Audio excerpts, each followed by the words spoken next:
This forest is so much more dangerous than anybody ever tells you. It's called Redwoods National Park. It's about 5 hours north of San Francisco. And there's rumors floating around about something very sinister in those woods, but you never expect something so dark to be so true. People will tell you about the incredible history of that place and all of the scenic views that you just can't miss, but they always leave out the possibility of extremely strange disappearances. There is something very odd about that place, and we had no idea how strange and evil it was until we got there.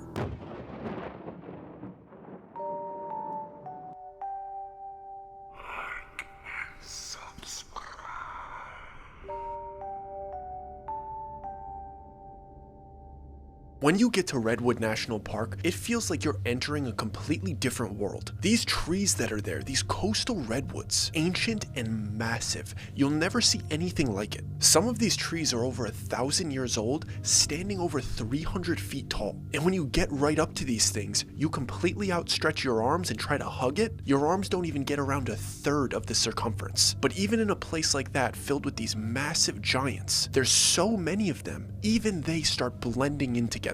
But what really sets this forest apart, it's not just the sheer size of the trees, but it's about how dense and untouched that area is. You feel so isolated when you're there, and they have this unique fog that rolls through the trees, curling through them and encroaching on you like the fog is alive. The fog acts like the smell that's coming off a freshly baked cartoon pie, and it's searching for somebody's nose. But trails vanish without warning, swallowed by fallen trees and overgrowth. And sound doesn't carry the same way there. Voices sound muted and footsteps sound dull. It feels like us humans are too insignificant to be able to project our voices loud enough to be heard by the forest. It's the kind of forest that feels indifferent to people being there. Like there's something much bigger going on there. Like there's a game being played that we have no say in, and we're forced to play by its rules. Everybody's experienced this. They have a close friend that went through something horrible, and they're in a complete rut, and you feel obligated to get them out of it.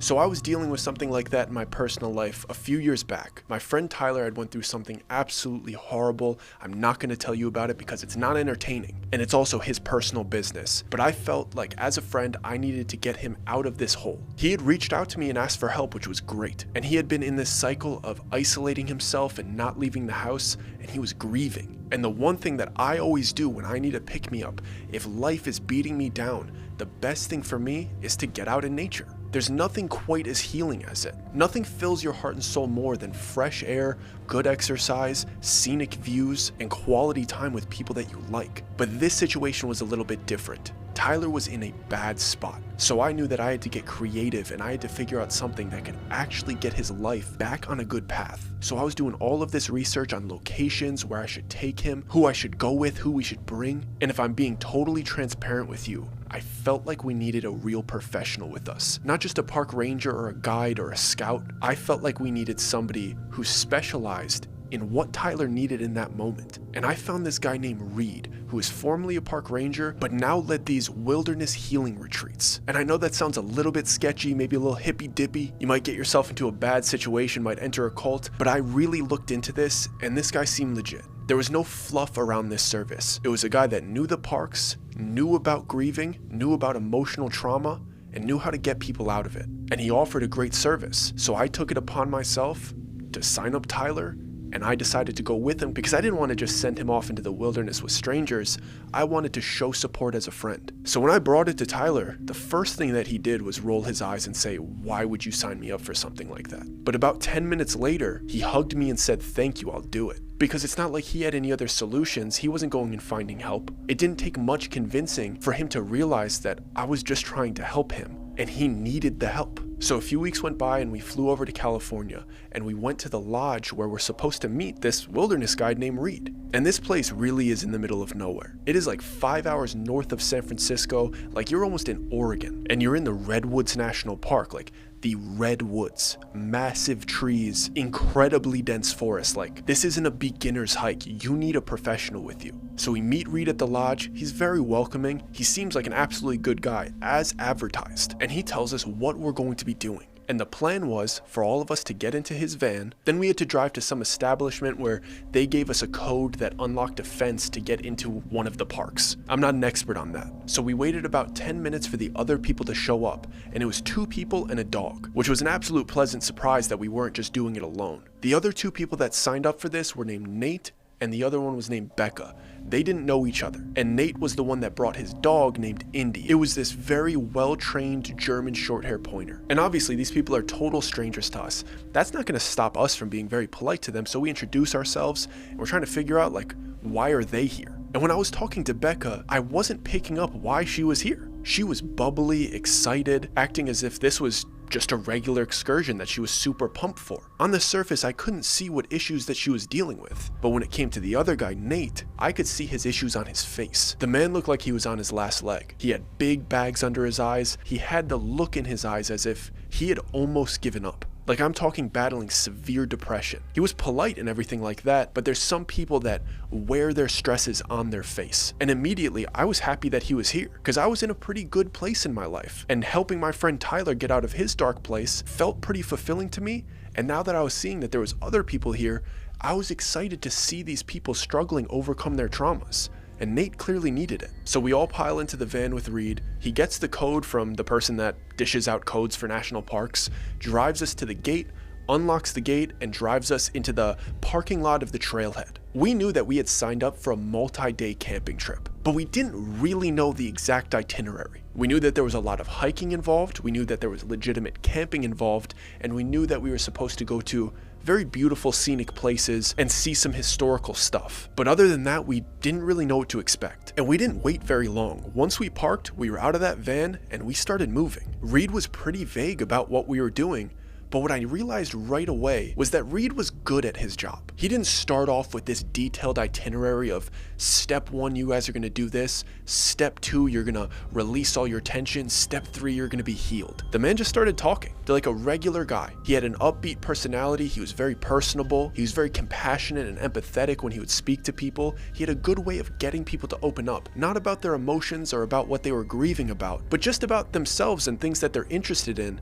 to draw their real personality out. And Reed was totally aware that I was only there to support Tyler. So there was definitely a dynamic where he wasn't talking to me like that. He knew that I was fine. I'm a supporting friend here. And I was willing to engage in any conversation because I wasn't going through it. I didn't have all of these walls up and intrusive thoughts that I was battling. I was just there for a good time. But I was able to see him connect to every individual that was there. And I saw how he would ease into it. Just little small talk at first for the first mile. And then in the second mile, he would share something about himself and ask if anybody related to him or if they've dealt with anything similar. And then we're on the 3rd mile and the 4th mile, and he's asking more specific questions, just getting somebody to speak about themselves and their life, just getting them willing to share in a very calm, personable manner. It was very interesting seeing the man work, because I realized that Becca was completely hiding all of her trauma, putting on an absolute show because she didn't want to be a nuisance for anybody. But she was dealing with some major internal issues. So it was easy to get her to open up about small things, but if she even started talking about any level of problems in her life, she would break right away. Reed took note of that and wouldn't push so hard. Just got her to talk. But then when it came to Nate, I realized very quickly that the only reason that he was still here was because of his dog Indy. He wasn't very open about what he was grieving, but it was very clear that he had nobody else left in his life and he wanted to be with them. But the only thing that was keeping him from doing that was this dog that he loved so much. He was an avid hunter and he had spent so much time with Indy, and they had a deep connection, so even though he didn't really want to be here anymore, he couldn't get himself to leave Indy here alone. When it came to Tyler, I knew what he was going through, and Reed did a great job of beating around the bush, but getting Tyler to talk more. And it was the most I've heard Tyler talk in months. Not about the serious issues, but the willingness to talk about his childhood and different relationships that he had. It was beautiful to see. I was watching this experience, what this guy was a professional in, unfold right in front of me. It was working. And it was as if the longer that we hiked, the better the treatment worked. Because people start getting tired, they start to get the endorphins of exerting themselves. And in between very serious conversations, we'd stop right in front of something that was absolutely gorgeous. And I was trying to note it to myself, like, is he bringing up hard-hitting topics right before we get to something absolutely beautiful? So instead of talking about something sad and it having like a traumatic effect, you talk about something sad and then you have a beautiful effect. It seemed calculated and I was really impressed. But as the day goes on, a hike that long starts to get very taxing. We stopped at a couple places, we had some snacks, we had some water, we had some rest stops. But eventually, I could tell that everybody is like, okay, I've done a lot of sharing, I've done a lot of hiking. Where are we setting up camp? And luckily, we were closing in on the campsite. It was just ahead of us, and we could see that there might have been other people staying there as well. And I could tell that Tyler felt a little uncomfortable about this initially because he didn't sign up to go to some lively camp and interact with a bunch of people. He agreed to go on a healing journey, so I was initially a little bit concerned about the dynamic that we were about to enter. But as we entered the camp, I started to become concerned about something else, and it was the expression on Reed's face when we arrived there. None of us had any idea what we were looking at. We're not professional wilderness people. I saw an open area with one tent and a bunch of supplies laying around. I figured somebody's staying here. No red flags, nothing. But I could see on Reed's face that he was noticing things that I didn't. It's like he was Sherlock Holmes, like he was the mentalist entering a crime scene and seeing all of the hidden information hiding in plain sight because he was concerned immediately. We were just like, let's throw down our bags, set up a tent right where his tent is. Apparently that's where we're supposed to be. But Reed is peeking into this guy's tent and looking at his food and grabbing his backpack, circling the area, looking at the floor, trying to find signs of prints or some type of evidence. And he didn't say anything to us initially because I think he was looking for good news, something that would make him feel more optimistic about what he was looking at, but he didn't find it. I could see his anxiety rising higher and higher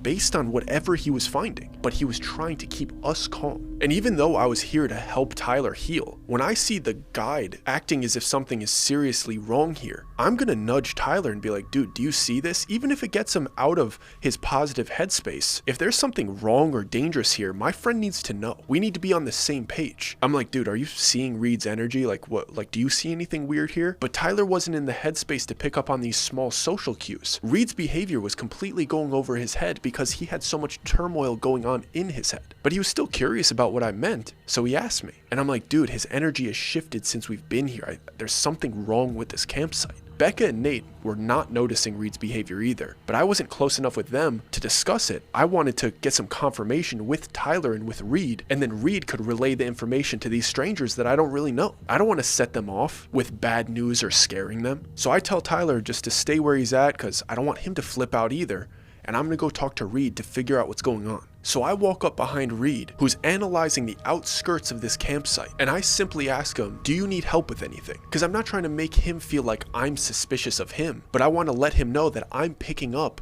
the energy that he's putting off. And he doesn't really look at me. He's inspecting the ground like he's looking for something. But what he says is, there's no death struggle. This doesn't make sense. I'd never heard that term before, death struggle. But it definitely doesn't sound great. So I grab his arm to get his full attention because you can't just say no death struggle and not look me in the eye about what you mean. We're 10 miles into the wilderness, dude. What do you mean death struggle? And he looks at me and he goes, do you see any signs that there was some type of fight here? Do you see any blood on the ground? And I look around and I'm looking at the tent, I'm looking at the trees, I'm looking on the ground. There's absolutely nothing here. So I tell him, no, it just looks like a campsite to me. Can you please tell me what you're seeing? And he says, this campsite doesn't make sense. Come look at this. And he brings me over to the tent and he points inside. And I look in and I see a backpack, like a full backpack and obviously like a sleeping bag and stuff, like somebody's personal belongings. And I'm like, yeah, what about it? It's somebody's tent. And then he points at the fire pit that's only ashes. There's no smoldering or anything like that. But hanging over where the fire would be was a completely full can of chili, like untouched and burnt. And he's like, that doesn't make sense because whoever was here wouldn't prepare themselves food, not eat it, and go on an excursion during the day and leave all of their personal belongings here with their tent open. They wouldn't leave food out like that, and they wouldn't leave their survival gear here. And it looks like nobody's been here for days. And then it actually starts to click to me, like Reed is absolutely making sense. This dude knows the wilderness. It's not like he's a secret detective. He knows what campsites are supposed to look like, and he knows what signs to look for if something's going wrong. So then I stick my head into the tent because I'm trying to be helpful. I see the vision that he's seeing, so I'm like, okay, let me get a second pair of eyes on this. And when I look into the tent, I see a little piece of leather sticking out from the corner. So I reach in and I grab it and I hold it up to him. And I don't really like what I'm seeing. I don't know the conclusion that he's gonna come to, but something feels off about this to me. So I'm thinking that he's really not gonna like it. And I'm holding up a leather knife sheath, like where you store your hunting knife if you're gonna put it on your waistband. But it's completely empty and the knife isn't there. And I could tell that Reed really doesn't like that. And I see his eyes look at the knife sheath and then look at the dirt right in front of us. And right below me, I could see some footsteps, and I see his eyes following the footsteps. So we both start walking with these footsteps, and they're the only footsteps at camp. And these prints lead all the way up to about 5 feet away from the tree line and stop. Like you could see the exact prints standing right next to each other, as if whoever had crawled out of this tent was standing 10 toes down facing the woods. But that's where the prints ended. They didn't turn back around to go towards the tent. They stopped right there. They didn't continue into the woods. They didn't run off left or right. There wasn't a death struggle like he said, as if there was like an animal attack. It was as if he stood right here and disappeared. He would have had to perfectly step back in his own steps to not make any other prints. But that's borderline impossible, especially when you're in a situation that you would feel the need to take your hunting knife out. Because all of his personal belongings were in that tent. It was a full pack, full gear, full sleeping bag. All of his food was still at the campsite, but he wasn't there and his knife wasn't there. So we could only assume that he felt threatened enough to take his weapon out and leave his tent, and whatever he felt threatened by was potentially in the woods in front of him, and whatever it was seemed to have got him. At least that's the evidence that we were able to put together. I'm not trained in this, but it seemed like Reed came to the same conclusion, and I could see the severity of the situation in his eyes. He felt very concerned about the individual that seemingly went missing, but he wasn't trying to put that heavy burden on these people that he's trying to guide to a better life. So he very gently explains to them that he's a little bit concerned about whoever was staying here, even though I knew he was panicking, and told them that we're gonna stay at this camp a little bit longer until some search and rescue officers could get here. And then once they get here, he could hand this case off to them and we could move on with our journey. So that's exactly what he does. He takes out his big walkie-talkie and he calls it in, and they tell him that they'll get there as soon as he possibly can and just to stay put. But the weirdest thing about the whole situation was right when we had gotten to camp, Nate's dog Indy wasn't sniffing around or laying down or being playful. He was off leash the entire time and was just a jolly dog, very well trained, very friendly. But the second we got to that camp, his entire demeanor changed. He went directly into that tent and laid down as if he was kind of scared. He wasn't interacting with any of us. He didn't go for any of the food that was left out. He went into a stranger's tent and laid there and tucked himself into the corner and wouldn't come out. So we're stuck in this situation, building out our tents and our campsites on a potential crime scene with a dog that's scared of the area in general.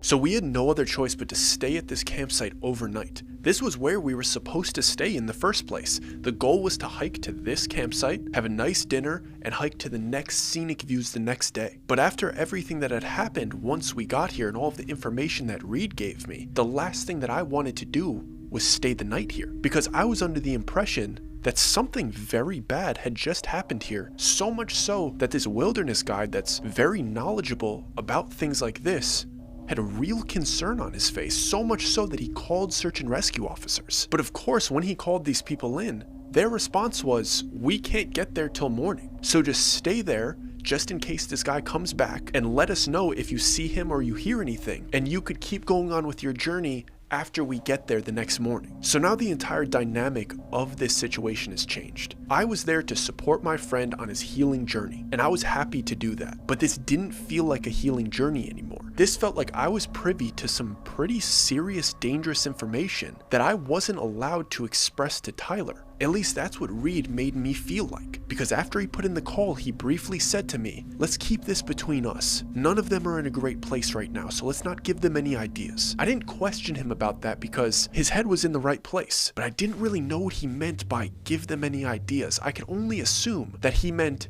let's not give them the idea to run to the forest alone with their hunting knife. I'm forced to withhold information from the person that I'm here with. And it was this complex situation because I want to tell Tyler so the person that I'm here with knows what I'm going through mentally, but I can't tell Tyler because he's going through something so horrible. And this might put him over the edge. And I don't know this girl Becca or this guy Nate enough to share anything with them. I don't know how deep rooted their trauma is, so I'm not going to tell them that we're sleeping at a crime scene where it seems like a disappearance has just happened. I allowed Reed to relay the information to them, and he gave them the most vague, brief explanation about what he thought was going on. And it wasn't really even what he thought was going on. He said it seems like the guy that was setting up camp here has broken some rules and he shouldn't leave his stuff here overnight when he's doing a little solo excursion. He didn't even say that he thought that the person that was here had potentially disappeared. He barely even mentioned that he called search and rescue officers. He referred to them as colleagues. I'm having my colleagues come tomorrow morning to check out this guy's camp to see what rules that he broke. He didn't even tell them that there was potentially going to be a search party for whoever was here. And he made it a point to not tell them about the empty knife sheath or the footprints to nowhere. Luckily, this group wasn't very chatty after the long hike. It was a very healing day. They got some stuff off their chests, they started opening up. But once the big tent was set up and everybody had a full belly of food and was settling in, they all started to fade off to sleep. They weren't very talkative, and they weren't really in tune with the situation to try to dig for more information. So I watched all 4 of them fall asleep, including Reed, and I'm sitting there in the middle of the night in the Redwoods forest, knowing that somebody had just went missing exactly where I was sleeping. And I tried to stay awake to listen to our surroundings the best that I possibly could. But I had done that long hike too. Eventually I started to doze off, and right before I started to doze off, I got a glimpse of Tyler's face, and it was a little glimpse of hope, because it was the most peaceful that I had seen him in months, and it gave me just enough comfort to close my eyes and doze off. And I woke up the next morning to voices outside of the tent. Nothing scary, nothing overwhelmingly serious, but it was clearly Reed's voice explaining something to somebody. All of the others are sitting up and awake,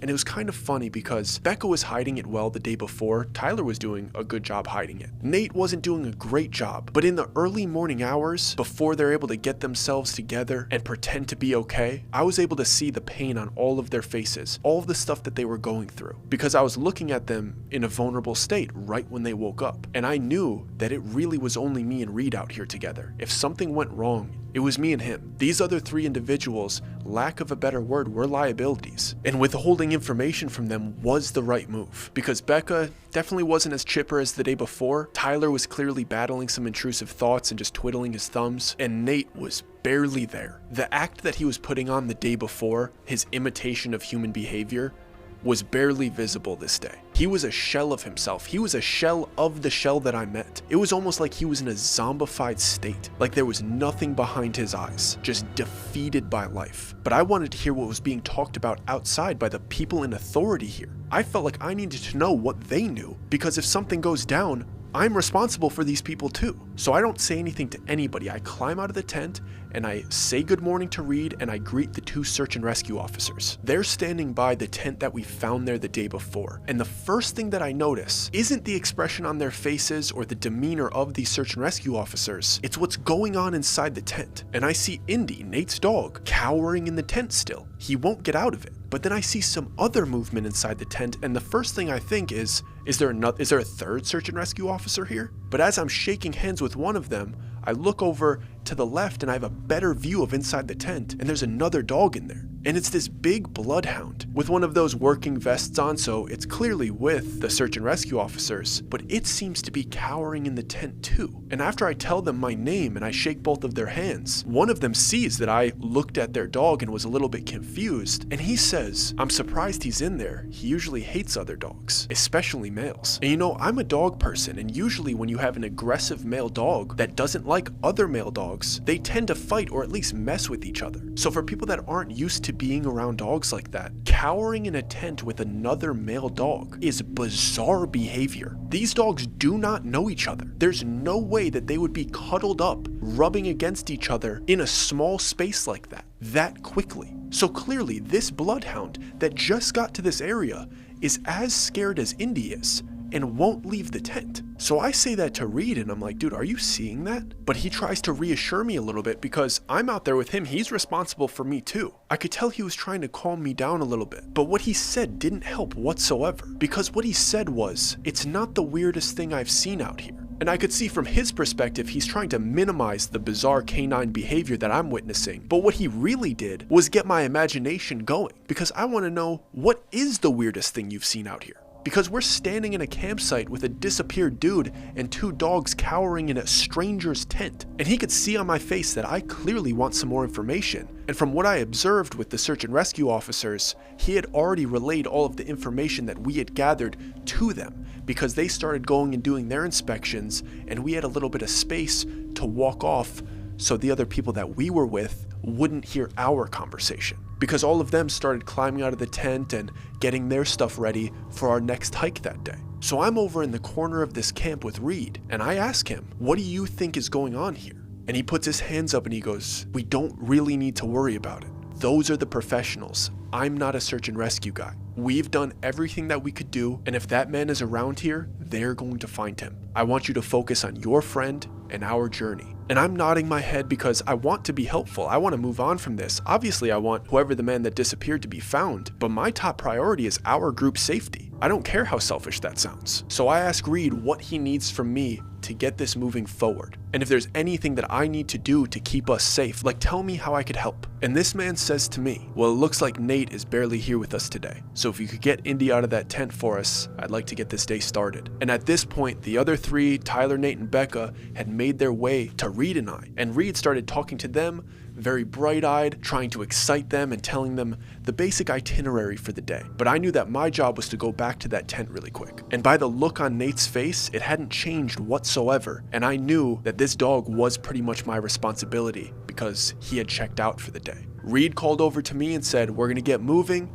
Just catch up to us once you could get the dog out. They weren't walking fast. It's not like they were like leaving me and like, hey, run behind us like a half mile. I was just gonna grab this dog and do a light jog for about 20 seconds and then I'd be caught up with them. Not to mention there's search and rescue officers right here. It's not like I'm in immediate danger. And he wanted to get the other 3 moving. So it totally made sense. We wanted to get those 3 out of this area as quickly as possible. So I get up to this tent and I look in. I have some Slim Jims in my pocket to bribe him out. Initially, he doesn't seem super interested in them, but by the 3rd time I waved it by his nose, he started to slowly step towards me, enough for me to grab his collar. And as I'm kind of tussling with this large dog that I don't really know that seems to be scared, I overhear something to my left. And at first, I didn't think I heard it properly because it didn't really make sense to me. The search and rescue officers were watching me trying to get the dog out of the tent, and they were making a comment on their dog. And you'll understand why it didn't really make sense to me initially, because what I heard was, the last time I saw Cash act like that, we found teeth in the treetops. That made no sense until I looked over at the collar of the bloodhound, and it said Cash on it.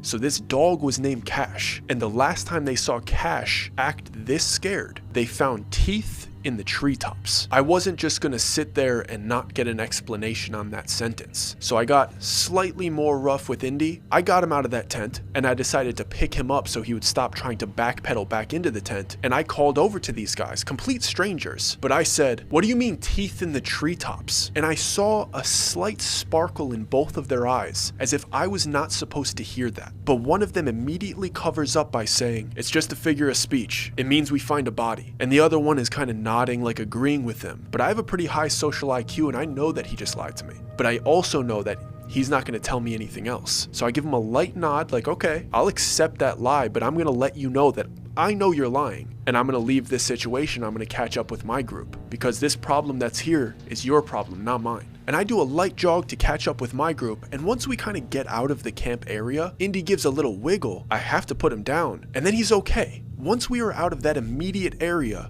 the dog was acting fine and immediately runs and catches up to Nate and rubs onto his leg, like letting him know that he's there. And Nate gives him a little pat on the head and I'm like, okay, maybe it's gonna be okay. So I catch up to the group and I bump into Tyler to let him know that I'm still there and I ask him if he's all right. And I start to see the life coming back into his eyes as the hike is starting. And I remember something that I already knew. When you're in a headspace like he is, being stagnant is the worst thing for you. Not talking and not moving, not having something to do is when the thoughts start coming. So as we're walking, I feel everybody's energy building a little bit. I could tell Reed is kind of over the situation. He handed it off to professionals and he's back to being the guide. And things start looking up a little bit. At least for Becca and Tyler. Not really for Nate. It actually seemed like Nate started to shut down more and more. And Reed was doing his best to try to involve him, but I could tell that as the hours went on and Nate wasn't very responsive, just kind of dead-faced, he focused in on the other two a little bit more because clearly Nate needed some space. He was hiking with us and he was moving. He wasn't saying no to anything, but you could feel that he was definitely not in the mood to talk. And you could also tell that he was probably forced to come here.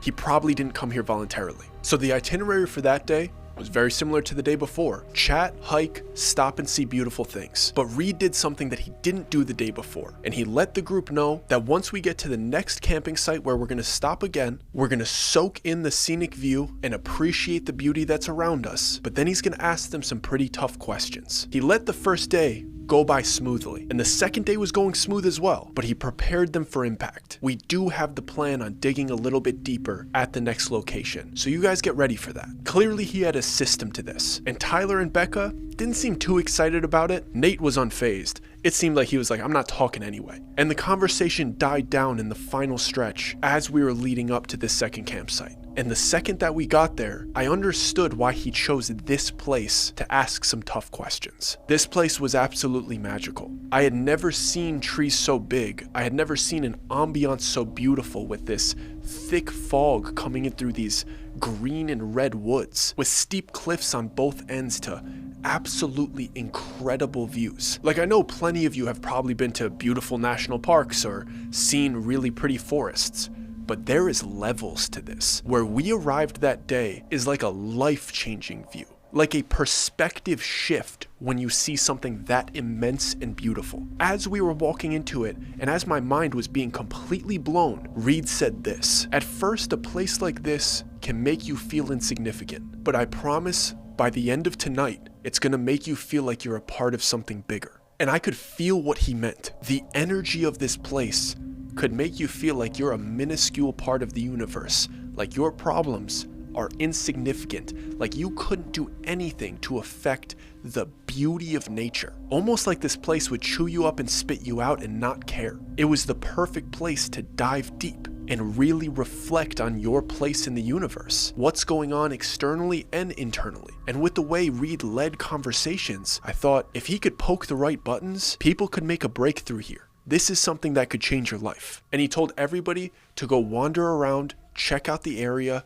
soak it all in, and he was gonna set up camp and make food. So that's exactly what we did. We were wandering around, taking it in, legitimately hugging trees, looking over this beautiful landscape. And personally, I forgot about what happened the day before because of this. I was having a genuine good time, and I saw something good coming out of Tyler. He was talking. He was joking with me. He was asking me if I remembered certain things from our childhood, bringing up stories. I saw a light in his eyes that I hadn't seen in a very long time. Obviously, I didn't know the other two personally at all, but Becca seemed to be enjoying herself, or at least reflecting on her life, wandering around, looking up at the trees. She seemed to be enjoying the moment. But again, Nate wasn't even there. Once the tent was set up, he was in the tent sitting down, not even looking around. And I hate to say this, but internally I remember thinking, if this can't get you out of a rut, I don't know what can. So we're all doing our own thing, and I'm sitting on a fallen tree, drinking some water, recovering from our hike, and Tyler's standing right in front of me,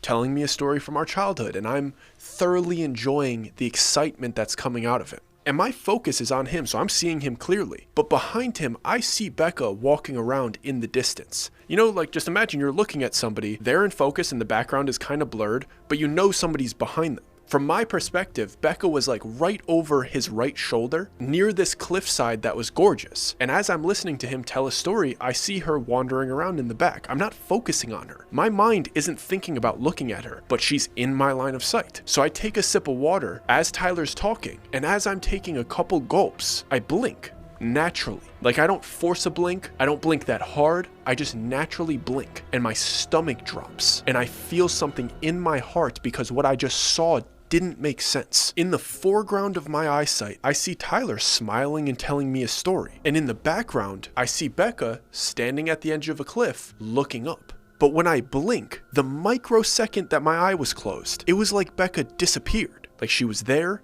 and then she wasn't. I didn't blink hard, I didn't blink for a long time. A natural, nanosecond blink, and it was like she blipped.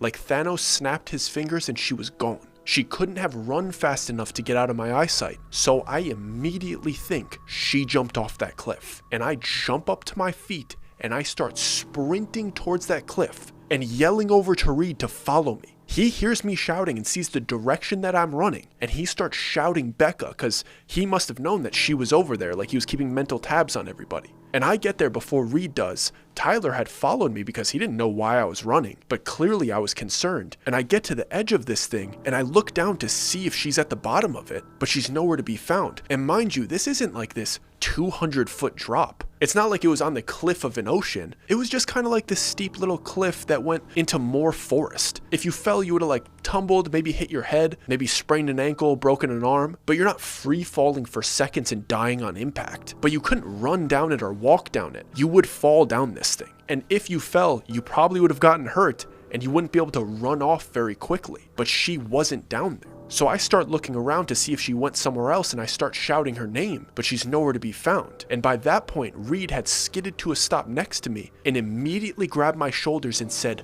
"What did you see?" As if he needed to know exactly what I saw to decide what his next move was. And the only thing that could come out of my mouth was, "She just disappeared." And he goes, "No, which way did she go? What did you see?" And I go, "Reed, I blinked and she was gone." And I see a thought go through his head, and I see his eyes look over my shoulder back down the trail in which we came. And it's like I read his mind in that moment, because I thought exactly what he thought. The footprints back at the other camp, standing at the edge of camp, and then disappearing. So I said she was standing just like the footprints, because I knew he was going to know what I was talking about. But Tyler was in earshot, so he immediately started covering his tracks, even though he knew exactly what I meant, and he said, "We need to start a search party." He disengages from our conversation and starts pacing the area, clearly thinking about what to do next. And I have to turn my attention towards Tyler, because I could see him staring daggers into the side of my face. And he says, "What footprints are you talking about?" But I can't tell him everything I know. I have to protect him, because I think I know what I saw. I think I saw Becca disappear, but my eyes could have played tricks on me. She could be in a bad mind state and she could have ran off and tried to hurt herself or something. And it might have been from something that somebody said. So I can't let Tyler know all of these stressful things. He can do something stupid. I know that he's in a bad headspace. So I give him the most vague answer. I just say, "I found some footprints near that other camp," but Reed said that they were nothing. But Tyler isn't stupid. Even though he's depressed, it's not like he can't connect dots. So he says, "Is there something out here attacking people?"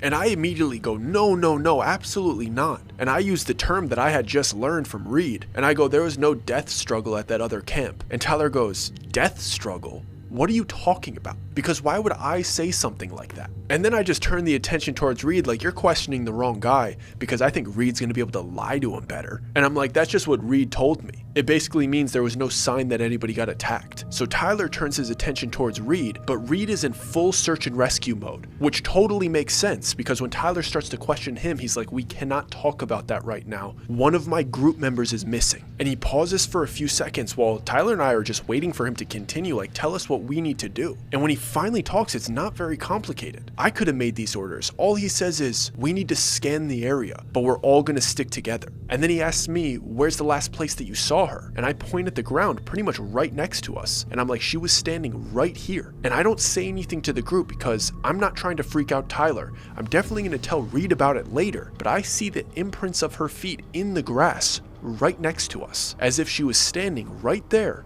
exactly like the dude from the camp before, and then there's no tracks anywhere else, like she legitimately disappeared into thin air.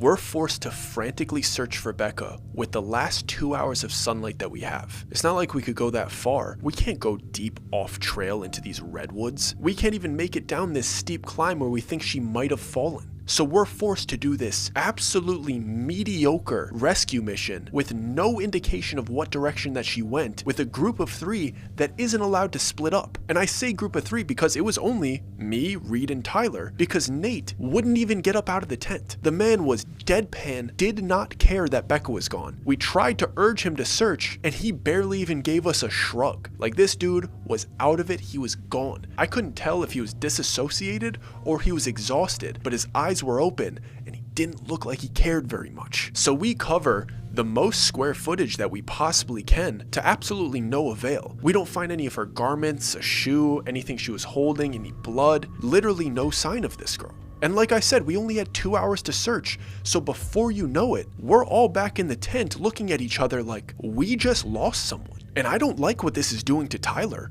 Like, it's clearly stressing him out. We didn't come for this. I didn't bring him onto this wilderness healing retreat to search for missing people. And Reed clearly didn't deal with this as often as I thought. Like, he assessed that first campsite like an absolute expert, but he clearly hasn't dealt with people leaving his group very often because he's freaking out. And I understand why he was freaking out, but it's not like he was giving us comfort acting like he knows what to do. He's genuinely expressing that he's very worried for Becca. So at this point, it is pitch black. We're all sitting in the same tent, and Reed is going off about how she's probably going to die if she's out there for more than like a night and a half. Like, the exposure will get to her. The way that he was acting was the polar opposite of the dude that I had gotten to know in this first day and a half. He initially came off as cool, calm, collected, calculated, and ready. But he was acting very panicky. Not like I wasn't, I totally was. But the personality shift was concerning because it's pitch black and he starts peeking out of the tent talking about, I have to go find her. Like it is the absolute end of the world that she's gone. And I'm not saying it's not devastating and we shouldn't be concerned, but you have 3 other people here that you brought out into the wilderness that need you here. And right now we're 2 for 2 with somebody going missing. So as he's peeking out saying, I gotta get out there, I gotta find her, I cut him off and I'm like,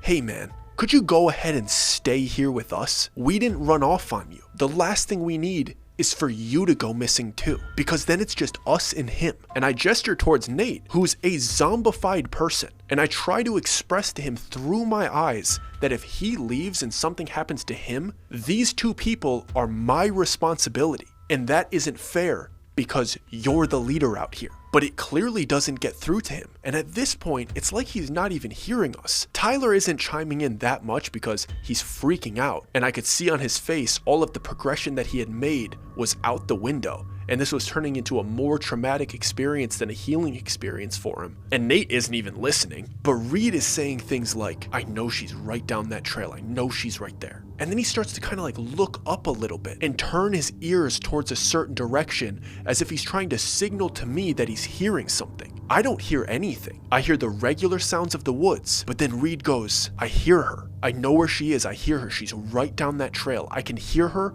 I'm gonna go get her. I'm gonna save her. And I'm like, Reed, you're not going anywhere. And he goes, I hear her. She's right there. And I'm like, dude, you don't hear anything because I don't hear anything. And that wasn't me being selfish. Like, I didn't hear her screams in the distance and I'm trying to keep him here just so I could be safe. I didn't hear a thing. And he's acting as if somebody's shouting to him right down this path. But he starts unzipping the tent further as if I can't stop him from doing that. And I'm like, dude, if you are going out there, you got to do something for us. And in his weird frantic haze, he goes, what do you need? And I'm like, you call those search and rescue officers on that walkie-talkie you got there and you leave it here with us. If you want to go take that risk, I need that radio. And Reed looks at me as if he's already made that decision, like, that's a good deal, I'm in. And he takes out his big walkie-talkie that's attached to his side. He clicks the button, it does the light static, and he calls out into the radio that we need help, and he tells them our location. And then he puts the walkie-talkie right in between us on the ground. Then he points to the radio that he has on his chest, his second radio, and he says, if you need anything, just call me on this. I'll be back in 10 minutes. Nothing in me wanted him to leave, but he crawls out of the tent and he starts marching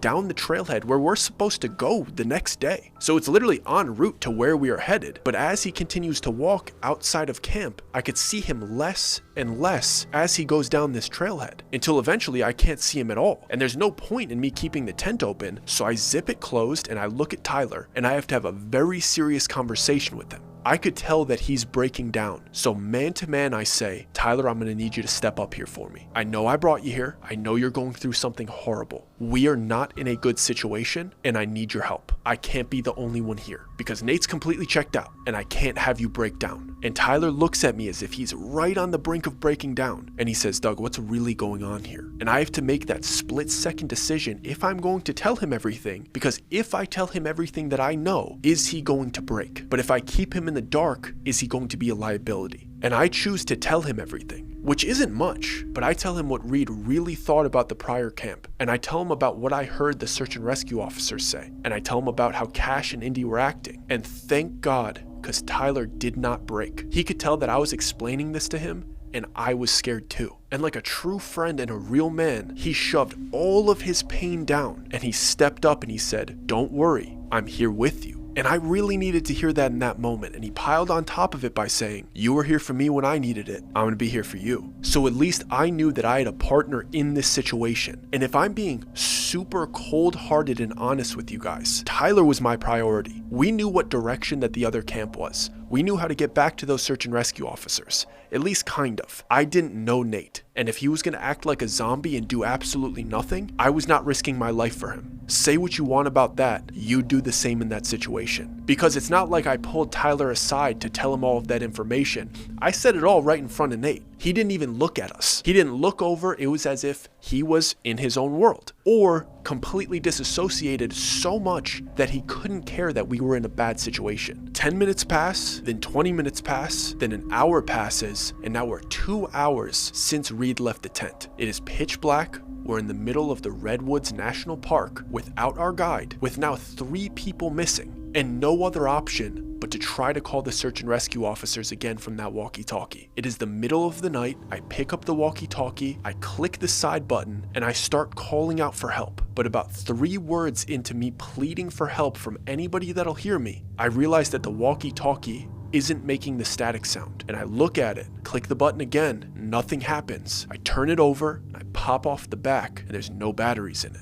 And my train of thought isn't exactly what you think it would be. I don't start to immediately panic. I get very suspicious because I heard that static sound when Reed called out. And I start to think, how did he get these batteries out of this walkie-talkie? It's been right in front of me this entire time. Nate didn't do it. Nobody touched it. It didn't move. Tyler didn't do it. So somehow Reed was able to get the batteries out of this walkie-talkie with some type of sleight of hand so he could keep the batteries and leave us with a dead walkie-talkie. And then my mind started flowing with all of these horrible thoughts about Reed, because what are his true intentions? Getting us all the way out here, having people disappearing, and then leaving us stranded with a walkie-talkie that he knows doesn't work. But he has a working radio on his chest. But what are we supposed to do? There's nothing we can do. We're not gonna go run into the woods in the middle of the night. We have to wait until it's sunlight. And at this point, I kind of don't want Reed to come back because of how suspicious I am about that sleight of hand that he pulled. So I'm in and out of sleep the entire night. Anything that I hear, I'm thinking, if Reed comes back in this tent, we're about to have an altercation. So I'm kind of in fight or flight until the sun starts to come up. Nate didn't sleep the entire night. The dude was sitting there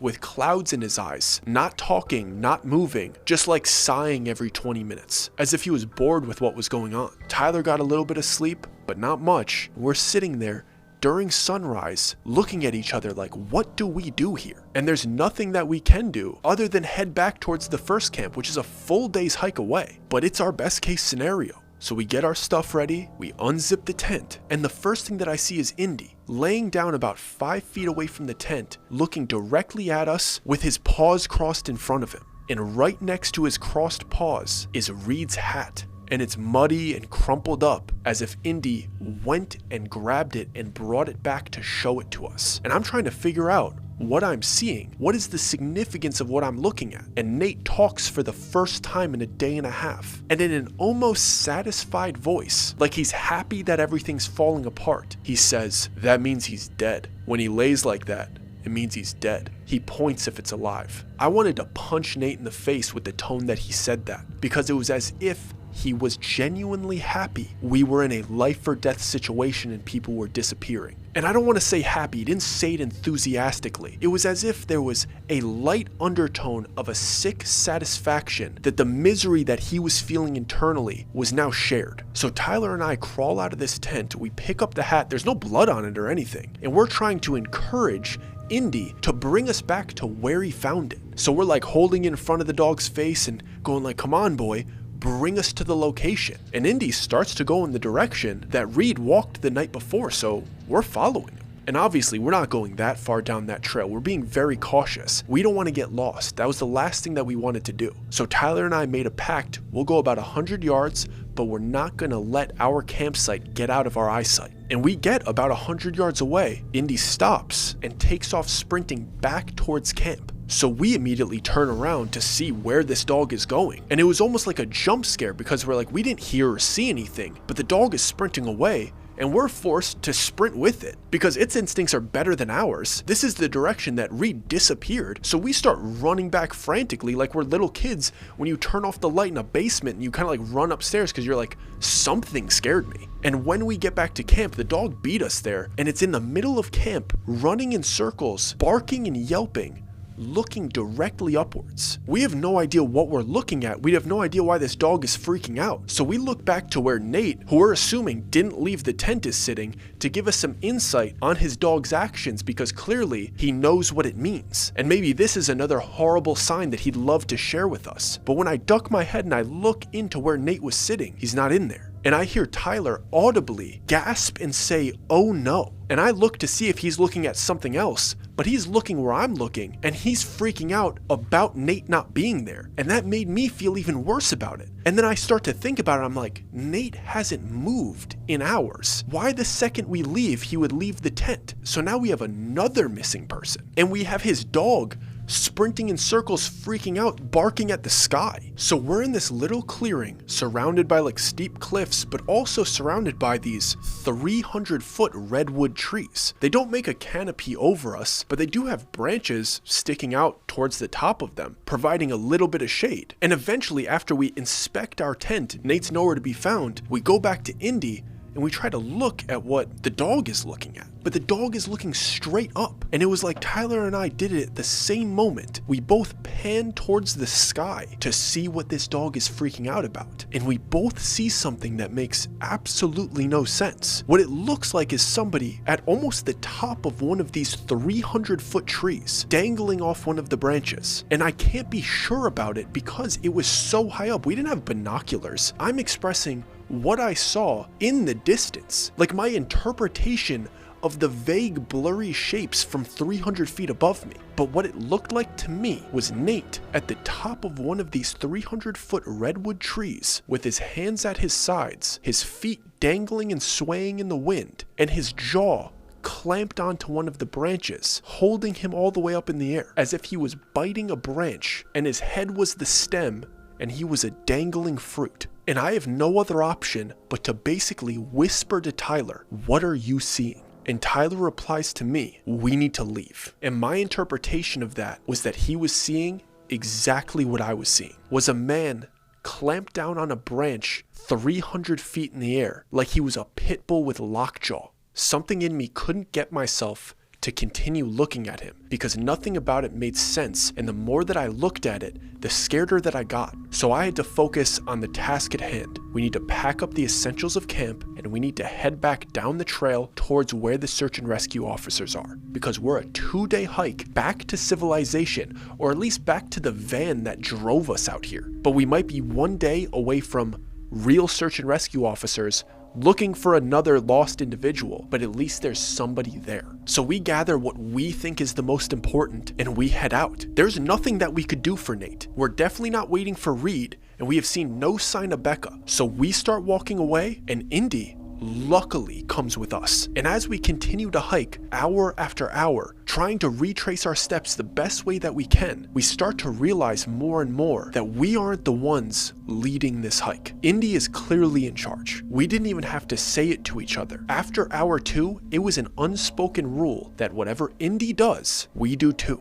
because we'd be hiking at a good pace. Indy would stop, run off trail, and burrow into a little corner and hide. Randomly, out of nowhere. We wouldn't hear anything, we wouldn't smell anything, but the dog would go hide. The first time he did it, we went and hid with him. We didn't question the dog, we took cover. We covered our heads, and we did our best to not be seen. And there was something out there. There wasn't any particular sound, or voice, or smell, or anything of that nature. It was a feeling. And the feeling was as simple as, we are not alone here. It didn't feel like somebody was looking at us. It didn't sound like somebody was coming towards us. There was no grunt of a predator. It was this overarching feeling that something else is here right now. And Indy felt it, and he hid. We hid with him, and we felt it too. He just felt it sooner. And we'd wait there until he was ready to start hiking again, and we'd follow this dog. And we did this routine over and over again for like 5 or 6 hours. And the daylight is slowly starting to fade, and Indy runs off trail again. By this time, this is like the 10th time we've done this, and I'm getting used to this feeling, the feeling that something's there. And just like anything else, once you start to get used to a feeling, you get a little bit of courage, you get a little more confidence. And like I said, we were right off trail every time we did this. So all I had to do was peek up a little bit just to see if there's something there, to see if I see a shadow or a predator. Anything at all. And when I peek up, deep in the distance on the other side of the trail, deep into the woods, I feel like I see 4 things. There's 4 shapes about 100 yards away from us, mostly covered by trees or foliage, but they look a little bit familiar. And what it seems like to me is that I see Nate, Reed, Becca, and some other man peeking out from behind trees and bushes looking at us. And I'm trying to stay as quiet and motionless as I possibly can, but it was as if I could feel that they saw that I saw them. And the small little specks in the distance hide themselves and scurry off together as if they were running away from us. And there was something about the way each of them moved that felt familiar to me. There's no way that I could prove that it was them, but I felt like it was. And that's when everything got worse, because I felt like they were all in on this. Like they were slipping off one by one and were leaving us stranded in the middle of this national park. And that's the worst thing, when you feel like a group of people are conspiring against you, and you're the only one in the dark. And I don't know how I'm supposed to express this to Tyler, because I signed him up for this. If I look at him and I'm like, they're all in on it, is he gonna start to think I'm in on it? Like, we need to keep a level of trust. So when he asked me if I saw anything, I say no, because I can't prove what I saw, and what I saw didn't even really make sense. But after they ran off, Indy started running. But they ran off deeper in the woods to the left of my vision, and Indy ran towards my right, which was the direction that we were going. But Indy wasn't waiting for us, so we figured we can't wait. We start sprinting to try to keep up with this dog, and we're going as fast as we can for as long as we can. After all of the hiking that we had already been doing, I feel my chest pumping and my throat is burning as the air starts to get colder as the night comes around. And we go past like 3 bends, and the dog is starting to pull away from us, and I start to panic because we can't lose this dog. Tyler starts slowing down, and we turn this last corner, and I see them. And I hear Tyler let out a massive breath of relief, because we are entering the last campsite, and we see like 10 search and rescue officers all together searching the area and inspecting the campsite.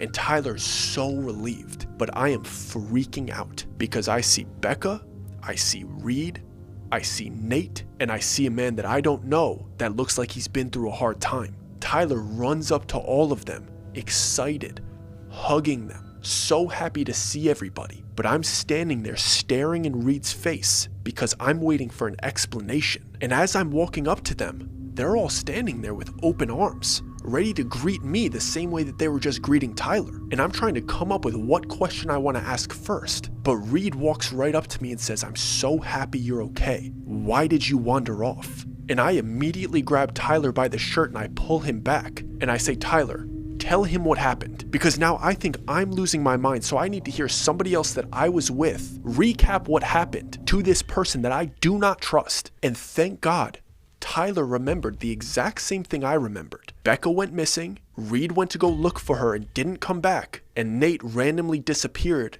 and we think we saw him at the top of a tree. And they're all looking at us so confused and concerned. And they start saying things like, get them a warm blanket, get them some food, get them some water, acting as if we are delirious. And they start to say that the first night at this camp, Tyler and I wandered off together, and they had been looking for us ever since. So Tyler and I isolate ourselves at the edge of this camp, and they're all tending to the other man that they found, which was the guy that went missing from this camp. He had also just been found, and I'm looking at him from across the camp. He's staring back at me. I've never seen this man in my life, but he's looking at us like we just experienced the exact same thing. And the 2 search and rescue officers that I spoke to came up to Tyler and I to check on us. And all I said to them was, I know what you meant about the teeth in the treetops.